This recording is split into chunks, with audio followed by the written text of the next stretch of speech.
Good morning, students. I'm S.K. Bhargav. Today I am going to discuss about the partial equation method for balancing the chemical equation.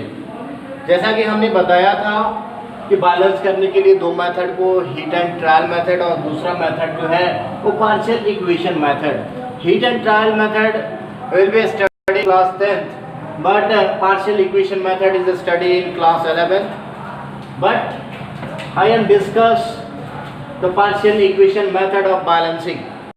जैसा कि हम लोग जानते हैं आजकल इतना टॉप इन्वायरमेंट होते जा रहा है कॉम्पिटिशन्स के लिए, तो 11th में जो पढ़ना है 10th में हम थोड़ा सा लिए ध्यान रहेगा तो 11th में आसानी से हम इस चीज़ को रिकवर कर सकते हैं.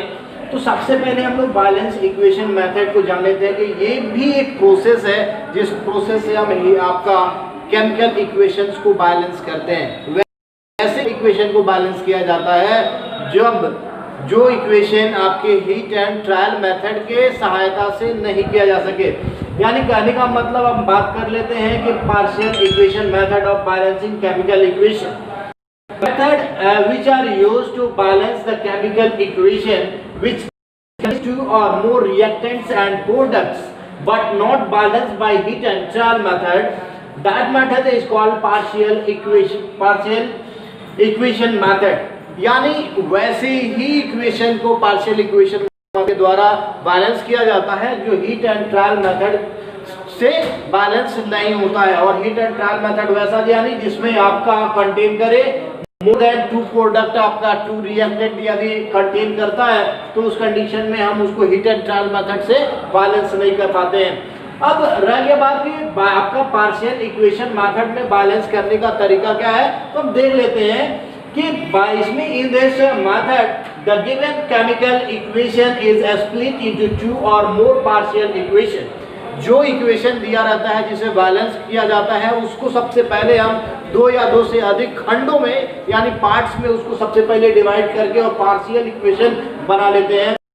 पार्शियल इक्वेशन में यानी each partial equation is separated, ठीक है, separately balance by heat and trial method. जब वो सेपरेट हो जाएगा फिर उसको हम हीट एंड ट्रायल मेथड के माध्यम से उसको क्या करेंगे, बैलेंस कर लेंगे. उसके बाद बैलेंस करने के लिए हमें हीट एंड ट्रायल मेथड को जब करते हैं तो उसमें हमें सुटेबल कोफिशिएंट यूज करना होता है in the order to exactly the cancel and those common substances which do not appear in the all chemical equations.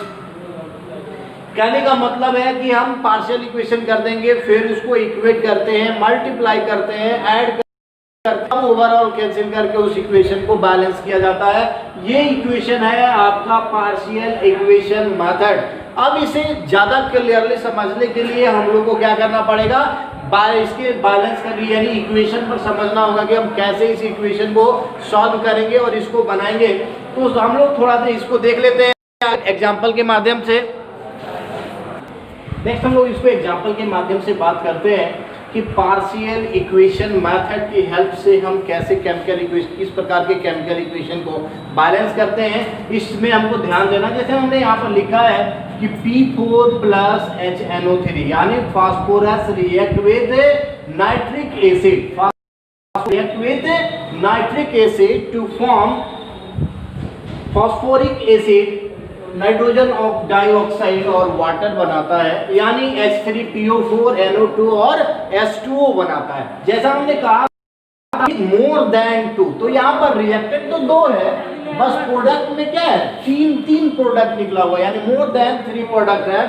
तो ऐसे इक्वेशन को हम एक बार हीट एंड ट्रायल मेथड से इसको बैलेंस नहीं कर सकते हैं. तो इसको हम लोगों को क्या करना पड़ेगा, इस इक्वेशन को सबसे पहले हमें तोड़ना पड़ेगा पार्शियल इक्वेशन में, यानी छोटे छोटे इक्वेशन में इसको टर्म वाइज करके तोड़ देना है और तोड़कर उसके बाद हमें इसमें बैलेंस करना हीट एंड ट्रायल मेथड से. फिर हम उसको इक्वेट करेंगे, मल्टीप्लाई करेंगे, ऐड करेंगे और बैलेंस कर देंगे. तो सबसे पहले हम जान लेते हैं कि फर्स्ट स्टेप इसमें हम जो तोड़ने की जो सिलसिला है, जो ब्रेक करना है हमें इक्वेशंस को, उसको कैसे हम ब्रेक करते हैं. तो सबसे पहले हम लोग जान लें कि नाइट्रिक एसिड जो ब्रेक करता है तो वो क्या क्या चीज को लिबरेट करता है. तो लिबरेट करने के लिए हमें देखना होगा कि सबसे पहले कि नाइट्रिक एसिड लिबरेट करता है तो बनाता है आपका नाइट्रोजन डाइऑक्साइड, वाटर और नेसेंट ऑक्सीजन. नेसेंट ऑक्सीजन देख सकते हैं हम लोग HNO3 arrow plus H2O plus nascent oxygen, ये O जिसमें O2 नहीं यानी मॉलिक्यूलर फार्मूला के रूप में नहीं सिंबल के रूप में रहे उसको हम नेसेंट ऑक्सीजन कहते हैं। तो नेसेंट ऑक्सीजन निकलता है। अब इसे हम क्या करते हैं, इसको बैलेंस कर लेते हैं। बैलेंस करने के लिए देखते हैं कैसे बैलेंस होगा ये। तो यहाँ पर हम देखते हैं H1 है, N2 है और O3 है। यहाँ पर N1 है, अब 1 है, O2 है, H2 है, O है और फिर O है। तो यानी टोटल हम बात करें तो 4O हो रहा है। तो 4O करने के लिए तो सबसे पहले हम करेंगे तो 4 तो होगा ही नहीं, क्योंकि 2 और 4 तो कभी नहीं होगा। जब ये बैलेंस होगा तो 6 में होगा। तो सबसे पहले हम इसे क्या कर देंगे, डबल कर देंगे। डबल कर दिए। डबल करने के बाद हम देख लिए कि H2 हो गया, H बैलेंस हो गया हमारा। N2 है तो N हम यहाँ पर 2 कर लेते हैं, N हमारा 2 हो गया। अब बात करते हैं O, तो 3 2 जा 6, O 6 हो गया। अब हम यहाँ देख लेते हैं तो 2 2 जा 4, तो 4O 1 5O और 1 6O। ये ऑलरेडी आपका जो पार्शियल इक्वेशन हमने बनाया HNO3 को ब्रेक करने के लिए, तो HNO3 को हमने बैलेंस कर दिया by heat and trial method के हेल्प से। अब नेक्स्ट हम देखते हैं कि नेसेंट ऑक्सीजन जो इसमें आपका लिबरेट हुआ है HNO3 को जब ये ब्रेक किया हुआ है तो ये नेसेंट ऑक्सीजन जब फास्फोरस के साथ रिएक्ट करेगा, nascent oxygen reacts with phosphorus to form phosphorus pentaoxide, यानी फास्फोरस का जो मॉलिक्यूलर फार्मूला P4 और नेसेंट ऑक्सीजन O, तो P4 प्लस O बनाता है P2O5, फास्फोरस पेंटाऑक्साइड बनाता है। यहाँ पर पेंटाऑक्साइड कहने का मतलब हम लोग देख लेते हैं कि पेंटाऑक्साइड क्यों बनाया। तो फास्फोरस जैसा कि हम लोग जानते हैं फास्फोरस का जो वैलेंसी होता है 3 और 5 दोनों होता है, तो यहाँ पर 5 लिया हुआ है और ऑक्सीजन का होता है 2, तो ये क्रॉस मल्टीप्लिकेशन करके P2O5 बनाया हुआ है। अब फास्फोरस की बात करते हैं तो फास्फोरस नॉन मेटल है और नॉन मेटल का जो नेचर होता है वो एसिडिक नेचर का होता है, इसलिए पेंटाऑक्साइड जो है आपका एसिडिक नेचर का होगा। अब बात करते हैं क्योंकि नॉन मेटल का ऑक्साइड है और नॉन मेटल का ऑक्साइड का नेचर जो होता है वो आपका एसिडिक नेचर का होता है। अब हम इस चीज को बैलेंस करते हैं कि कैसे बैलेंस कर लेते हैं। बैलेंस करने के लिए हम यहाँ पर देखते हैं हीट एंड ट्रायल मेथड का यूज करेंगे। हीट एंड ट्रायल मेथड से हम इसको यूज करके इसको बैलेंस करते हैं। तो देखते हैं क्या होगा। P4 है तो P4 को यहाँ पर तो हमको 8 करना पड़ेगा, तो 8 करने के लिए हम यहाँ पर 4 कोफिशिएंट के रूप में यूज कर लेते हैं। तो 4 2 जा 8, तो यहाँ पर हमने 2 का यूज कर लिया। फास्फोरस हमने बैलेंस कर लिया। वो ऑक्सीजन की बात है तो ऑक्सीजन 5 4 जा 20 और 20 हमें यहाँ पर करना है, तो देख लेते हैं हम यहाँ पर।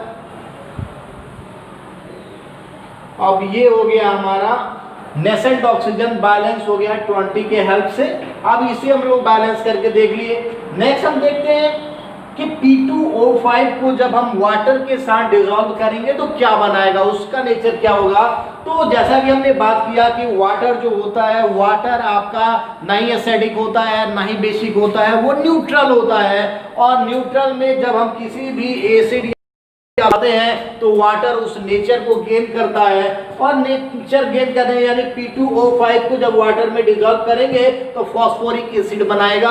फास्फोरिक एसिड का जो फार्मूला है P3O4, फास्फोरिक एसिड का फार्मूला P3O4। अब इसको देख लेते हैं कि ये क्या बैलेंस है या नहीं, इस चीज को हम पहले देखेंगे, फिर हम आगे बात करेंगे partial equation. Heat and trial method हमने कहा था हम बैलेंस करते आ रहे हैं।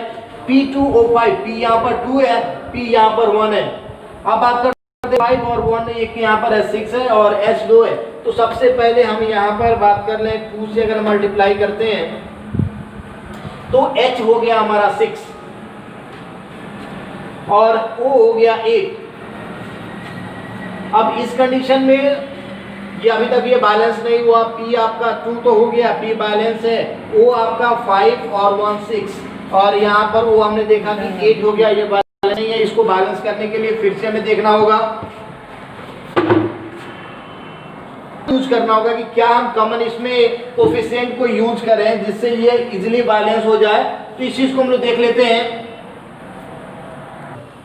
नेक्स्ट हम लोग इसको देख लेते हैं तीनों इक्वेशंस को जो हमने बैलेंस किया था। तो 2HNO3 arrow 2NO2 plus H2O plus nascent oxygen. P4 को जो बैलेंस हमने किया था वो हमने लिखा था P4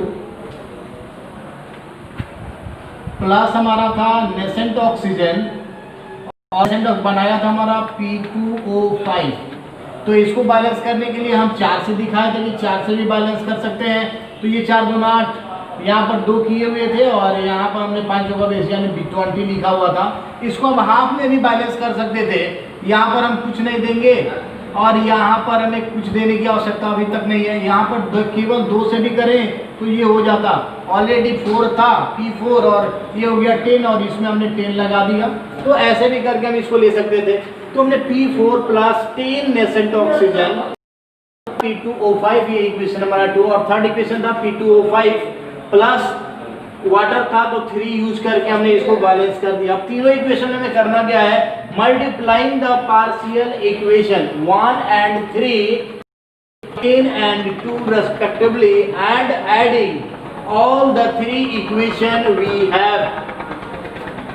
तो बात करते हैं, हमने लिख लिया 2HNO3 arrow 2NO2 plus H2O plus O 10 से मल्टीप्लाई। थर्ड इक्वेशन जो हमारा सेकंड था वो P4 plus 10O arrow P2O5 और P2O5 plus 3HO3 H2O arrow 2H3 आपका 2H3PO4 को 2 से मल्टीप्लाई करना, मल्टीप्लाई करके ऐड करना है। देखते हैं तो P हमारा है, फर्स्ट में हमारा P है तो P कितना, P को तो मल्टीप्लाई नहीं करना है, P को हम वैसे के वैसे ही लिख देंगे। तो P4 हमने लिख दिया। अब बात करते हैं कि इसके बाद कौन सा है जी, तो P4 था तो P4 के बाद हमारा HNO3 है। अब HNO3 को ले आना है तो HNO3 कितना है, 2 से 10 से मल्टीप्लाई करेंगे तो 10 2 10 20 आपका 2 जा 20 तो 20 HNO3 ये रिएक्टेंट साइड के तरफ का हो गया। अब ले चलते हैं प्रोडक्ट साइड की तरफ। अब बात करते हैं N आपका क्या बनाया था, ये 3H तो ये 2 से मल्टीप्लाई तो 2 दूना 4 तो 4 हो गया HN आपका H3PO4 फॉस्फोरिक एसिड है। तो यहाँ से 2 2 जा 4 H3PO4 H3PO4 हमने लिख दिया। अब बात करते हैं हम कि और क्या बाकी है, तो यहाँ पर हमारा ये तो खत्म हो गया, बाकी है वाटर। तो वाटर को हम देखते हैं और क्या हमारा नेसेंट ऑक्सीजन है और हमारा NO2 है तो NO2 हमारा 20 हो जाएगा, 10 2 जा 20 तो NO2 20 हमने लिख दिया। अब बात करते हैं वाटर, तो वाटर हमारा कितना बना दिया जी, तो वाटर हमारा बन गया कितना 10। तो यहाँ पर हम लोग देख लेते हैं तो 10 यहाँ पर ऑलरेडी है और 10 जो यहाँ पर है यानी H2O देख रहे हैं यहाँ पर तो 10 H2O है, 10 H2O। अब यहाँ पर हम देखते हैं कि वाटर एक जगह और है 3। नेक्स्ट हम लोग बात कर रहे थे कि अब हमारा वाटर है, वाटर यहाँ पर 10 है और यहाँ पर वाटर हमारा रिएक्टेंट साइड की तरफ 3 है। अब 3 10 में हम मल्टीप्लाई तो यहाँ पर 4 आता है तो 4H2O। अब हमारा वाले वाला जो इक्वेशन है उस चीज को ध्यान देते हैं कि क्या बनाया हुआ था। तो वहाँ पर हम देखते थे कि P4 रिएक्ट किया गया था HNO3 के साथ, जो बनाया था आपका H3PO4 NO2 और वाटर बनाया था। जो आप इस तरीके से आपको पार्शियल इक्वेशन मेथड का यूज करके केमिकल्स को बैलेंस किया जाता है। नेक्स्ट हम लोग देखेंगे, नेक्स्ट हम लोग बात करेंगे कि what information does a balance chemical equation convey. अभी अभी हम लोगों ने जो लर्न किया था, जो स्टडी बैलेंसिंग के बारे में कि केमिकल इक्वेशंस को बैलेंस कैसे करते हैं, कौन कौन से स्टेप या कौन से प्रोसेस मेथड यूज किया जाता है बैलेंसिंग के लिए, तो उसके बारे में हमने जाना था और पार्शियल इक्वेशन मेथड को। अब हम देखते हैं केमिकल हमारा जो बैलेंस केमिकल इक्वेशंस है वो क्या इंफॉर्मेशन हमको देगा, उसके बारे में हम लोग बात करेंगे। तो एक chemical equations give the following two types of information. कोई भी केमिकल इक्वेशन जो दो प्रकार के इंफॉर्मेशन प्रोवाइड्स करता है। पहला जो हमारा होता है वह होता है आपका क्वालिटेटिव इंफॉर्मेशन, यानी उसकी क्वालिटी के बारे में देता है। दूसरा जो होता है क्वांटिटी के बारे में इंफॉर्मेशन देता है, यानी qualitative information and quantitative information. तो बात करें हम लोग क्वालिटेटिव इंफॉर्मेशन के बारे में कि क्या क्वालिटी हमें प्रोवाइड करता है, उस चीज के बारे में बात करते हैं। तो chemical equations which provides the name of the reactants and the products in the chemical in the reaction. That informations of the chemical equations is called qualitative informations. यानी कहने का मतलब है ये क्वालिटेटिव जो आपका है क्वालिटी, यानी कहने का मतलब क्वालिटेटिव इंफॉर्मेशंस, तो ये इंफॉर्मेशन देता है रिएक्टेंट के बारे में जो केमिकल रिएक्शन में होता है। यानी ये इंफॉर्मेशन देता है name of reactant which participates in a chemical reactions और इक्वेशन, और दूसरा जो नेम देता है name of product which are form in the chemical equation. Next हम लोग बात करते हैं जो आपका क्वांटिटेटिव इंफॉर्मेशन जो केमिकल इक्वेशन के माध्यम से देता है, तो क्या क्या हमें प्रोवाइड करता है, कौन कौन सी इंफॉर्मेशन को प्रोवाइड करता है। तो देखते हैं ए chemical equations which gives the number of molecules और एटम्स और reactant taking part in a chemical reaction. सबसे पहला ये हमें देता है, हमने वहां पर बताया था क्वालिटी के बारे में, और यहाँ पर है क्वांटिटेटिव, यानी कितने amount of reactant product atoms participates किए हैं केमिकल रिएक्शन में, उनके बारे में ये बताता है। दूसरा बताता है कि the number of moles of each substance involve in the reaction, reaction में कितने मोल्स ऑफ सब्सटेंस पार्टिसिपेट्स किए हैं के बारे में बताता है। The mass of each substance involve in the reaction, mass बताता है इसकी जो भी सब्सटेंस उसमें रिएक्शन में है उसके मास को भी ये बताता है। तीसरी चीज क्या बताता है, चौथी क्या बताता है, इस चीज को हम लोग ध्यान में देते हैं। तो mass mass mass volume volume volume relationship between the reactant and product बताता है, क्योंकि रिएक्शन के दौरान आपका मास वॉल्यूम जो क्लास 9th में पढ़ा था मास बाय वॉल्यूम, यानी कंसंट्रेशन ऑफ ए सॉल्यूशन। तो जब भी हम कभी कोई रिएक्शन बनाते हैं जिसके माध्यम से सॉल्यूशन हम तैयार करते हैं, तो उसमें क्या होता है mass by volume volume by volume, तो उसके रिलेशनशिप को ये क्या करता है, ये आपको दिखाता है। नेक्स्ट जैसे ही हम इस इंफॉर्मेशन को ले लेते हैं तो हमारे माइंड में एक क्वेश्चन आता है कि हम आपके इक्वेशंस को बैलेंस क्यों करते हैं। यानी कहने का मतलब जो क्वेश्चन है why it is necessary to balance a chemical equation, आखिर केमिकल इक्वेशन को बैलेंस करने की जरूरत क्यों था, क्यों हम इस प्रोसेस को पढ़े। तो जैसा हम as we know mass is created not destroyed, atom is neither created not destroyed, energy conservation of energy, यानी energy is neither created not destroyed, it is transform to one form to another form. जैसा ये सभी चीज हम जानते हैं वैसे ही chemical equation में हम पुट करते हैं रिएक्टेंट साइड के तरफ में, तो एज ए रिजल्ट उतना अमाउंट ऑफ मास ऑब्टेन्ड होना चाहिए प्रोडक्ट के रूप में। तो इस चीज को बेस करके यानी law of conservation of mass को, तो on the basis of law of conservation of a mass the reactant and product are equal, that is why we need to balance a chemical equations. देख लेते हैं हम लोग कि balancing of a chemical equation is necessary because atoms are neither created not destroyed in chemical reactions, thus the balancing of chemical equation is necessary. It is based on the law of conservation of mass and matter. अब इस चीज के बारे में हम लोग आगे जो चर्चा करेंगे कि ये तो हम लोग चर्चा कर लिए कि हाँ ये नेसेसरी क्यों है। अब जो चर्चा करेंगे हम लोग how make equation more informative.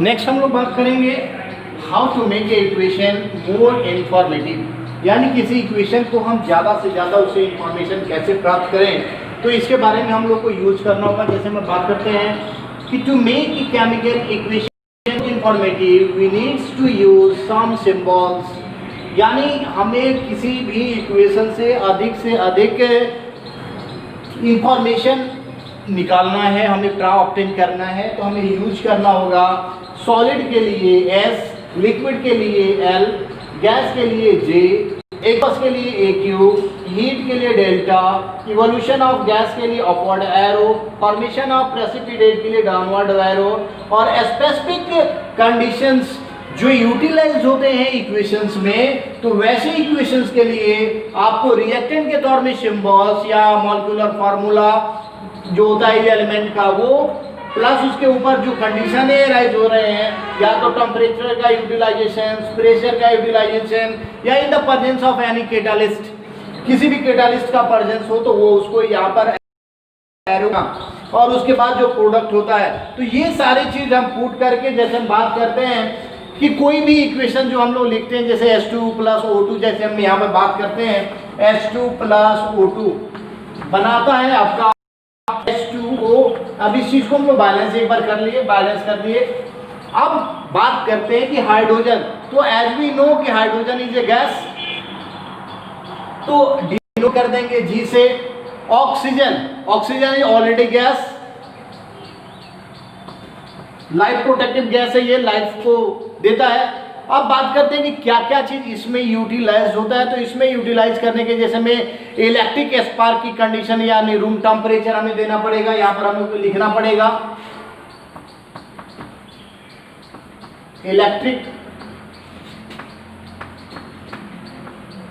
Electric spark देना होगा, और इलेक्ट्रिक स्पार्क के साथ साथ हमें रूम टेम्परेचर पर देना पड़ता है। तो रूम टेम्परेचर,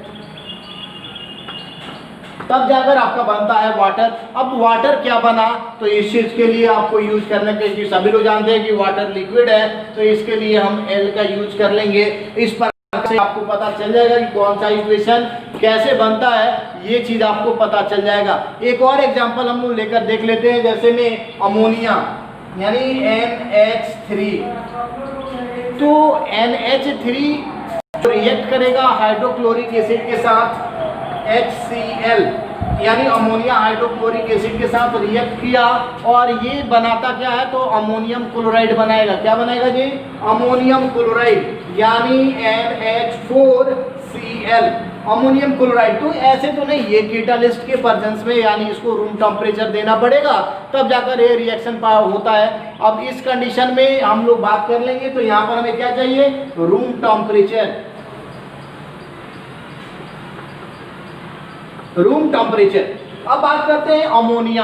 तो अमोनिया क्या है जी, तो अमोनिया गैस के फॉर्म में होता है, तो अमोनिया के लिए हम गैस का यूज कर लेंगे। अब बात करते हैं हाइड्रोक्लोरिक एसिड। तो हाइड्रोक्लोरिक एसिड जो होता है ये आपके गैस के रूप में भी होता है, तो क्योंकि यहाँ पर गैस है तो गैस के साथ हम रिएक्ट कराते हैं, और आपका हाइड्रोक्लोरिक एसिड एक्वस देता है सॉल्यूशन के फॉर्म में, तो हम एक्वस भी ले सकते हैं इसको। तो यहाँ पर हम ऐसे हाइड्रोक्लोरिक का हम यूज कर रहे हैं गैस के रूप में। तो हाइड्रोक्लोरिक एसिड जो लिक्विड रूप में भी रहता है, यानी वो लिक्विड सॉरी नहीं कह सकते, एक्वस है। अब यहाँ पर गैसवस फॉर्म में लिया हुआ है, तो गैसवस फॉर्म में हम जैसे हाइड्रोक्लोरिक एसिड को यूज करेंगे, तो इस कंडीशन में हम आगे, तो यहाँ पर हम जो देख लेते थे वो गैस के रूप में लिया है। तो रूम टेम्परेचर पर, यानी गैस और गैस का रिएक्शन जो है वो नॉर्मल टेम्परेचर पर यूज करना है, तब जाकर ये आपको बनाता है अमोनियम क्लोराइड। और अमोनियम क्लोराइड जो सॉल्ट है, और ये सॉल्ट जो आपको मिलेगा सॉलिड के फॉर्म में मिलेगा, यानी आपका गैस और गैस मिलकर कंबाइन क्या किया, कंबाइन करके अमोनियम क्लोराइड सॉल्ट का फॉर्मेशन किया, जो आपके सॉलिड के रूप में कम आउट हो गया। यानी तो ये चीज देख सकते हैं कि इक्वेशन को मोर इंफॉर्मेटिव कैसे बनाते हैं। नेक्स्ट हम आगे देखेंगे लिमिटेशंस के बारे में और इसके एडवांटेज के बारे में। नेक्स्ट हम लोग बात करेंगे केमिकल रिएक्शन के, यानी लिमिटेशन ऑफ केमिकल रिएक्शन, कि क्या क्या लिमिटेशन होता है केमिकल रिएक्शंस के बारे में। ये जानना जरूरी होता है, क्योंकि ये जान लेते हैं तभी हम किसी चीज़ के बारे में जो हमने बताया था कि कैसे मोर इन्फॉर्मेटिव बनाएंगे, तो ये चीज़ आपको जानना जरूरी है। तो देखते हैं लोग, there are limitations of chemical equation, यानी केमिकल इक्वेशन जो होते हैं उनके बहुत सारे लिमिटेशंस होते हैं। उनमें से कुछ लिमिटेशन हमने आपको दिखाया है। सबसे पहले बात करते हैं हम लोग, chemical equation does not indicate the physical state of the reactant and the product. सबसे पहले जो रिएक्टेंट होते हैं, जो रिएक्शन में पार्टिसिपेट्स होते हैं करते हैं, उनके फिजिकल स्टेट के बारे में पता नहीं होता कि वो सॉलिड है, लिक्विड है, गैस है, एक्वस है, क्या है, इसके बारे में पता नहीं होता है। दूसरी चीज हम बात करते हैं कि it does not say whether the substance is involve in the reactions are solid, liquid और gas. It does not indicate whether the heat is evolve और एब्जॉर्ब। ये भी, ये केमिकल रिएक्शन ये भी नहीं बताता कि रिएक्शन के दौरान हीट निकलेगा या एब्जॉर्ब होगा। इस चीज के बारे में भी आपके केमिकल इक्वेशन नहीं दिखाता है। नेक्स्ट हम बात करें, it does not say whether the reaction is exothermic और एंडोथर्मिक, ये भी नहीं बताता कि ये एक्सोथर्मिक रिएक्शन है या एंडोथर्मिक रिएक्शन है। नेक्स्ट हम बात करते हैं, indicate the conditions of the reactions, ये भी नहीं बताता कि किस कंडीशंस के आधार पर ये रिएक्शन आपके ऑकर्स कर रहे हैं, हैपेंड हो रहे हैं, ये भी आपको नहीं बताता है। It does not indicate whether the reaction, ये रेट ऑफ रिएक्शंस को भी आपको दिखाता है, यानी ब्रॉडकास्टिंग नहीं कर रही है, दिखाता नहीं है ये कि रिएक्शन आपका फास्ट होगा कि स्लो होगा, ये चीज को भी आपका केमिकल रिएक्शन जो नहीं दिखाता है। नेक्स्ट बात करते हैं कि some reactions occur with an explosion, जैसा कि हम लोग जानते हैं कि बहुत सारे केमिकल रिएक्शन जो होते हैं वो हाईली एक्सप्लोसिव साउंड्स प्रोड्यूस करते हैं, तो ये उसके बारे में भी आपको इंडिकेट नहीं करता है chemical equation. It does not say anything about the actual amount of consumed in the chemical reaction or the product form, ये भी नहीं बताता है कि कितना एक्चुअल अमाउंट में आपका एनर्जी यानी रिएक्टेंट की तरफ कितने अमाउंट ऑफ मास यूज कर रहे हैं और क्या उसका प्रोडक्ट बना है, इसके बारे में भी आपको इंफॉर्मेशन प्रोवाइड्स नहीं करता है। तो ये सारे लिमिटेशंस हैं आपके केमिकल इक्वेशंस के। अब इसके बिसाइड्स हम बात कर ले, क्योंकि लिमिटेशन जब जान गए तो इसके बारे में कुछ हम लोग एडवांटेज के रूप में भी जान लें। नेक्स्ट हम लोग बात करते हैं advantage of using A chemical equation, यानी केमिकल इक्वेशन का जब हम यूज करेंगे उसका क्या एडवांटेज है, उस चीज़ के बारे में हम लोग जान देते हैं। Chemical reactions on reaction becomes easy, यानी केमिकल रिएक्शन को यूज करना आसान होता है क्योंकि हमें इसे सिंबल के रूप में रिप्रेजेंट करना होता है। It save the time and space in writing, लिखने में आसान होता है। In order to prepare a definite amount of the product, यदि हमें एक निश्चित अमाउंट में प्रतिफल प्राप्त करना है, प्रोडक्ट प्राप्त करना है, the amount of the reactant to be use can be calculated accurately, तो उतने ही अमाउंट में हमें रिएक्टेंट रिएक्शन में पार्टिसिपेट कराना होगा ताकि हम राइट अमाउंट में प्रोडक्ट को प्राप्त कर सकें। तीसरी चीज जो है वो the same chemical symbols are use all over the world and therefore the scientists face no difficulty in understanding the chemical equation, क्योंकि ये एक ऐसा इक्वेशन है जो पूरे विश्व में एक ही सिंबल्स का यूज किया जाता है, जिसे साइंटिस्ट जो होते हैं उनको समझने में कोई दिक्कत नहीं होता है।